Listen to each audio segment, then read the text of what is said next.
চিকন চাকন গাল তোর কোমর হিলা চাল রাস্তায় হাঁটে গেলে আমি হই রে বেসামাল চিকন চাকন গাল তোর কোমর হিলা চাল রাস্তায় হাঁটে গেলে আমি হই রে বেসামাল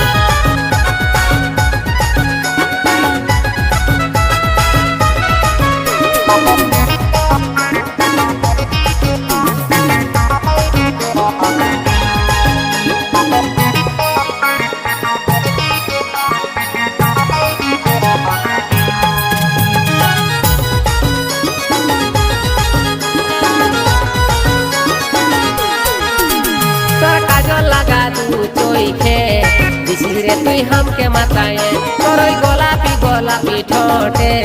गिली रे तुई मन के लूटे तोर काजल लगा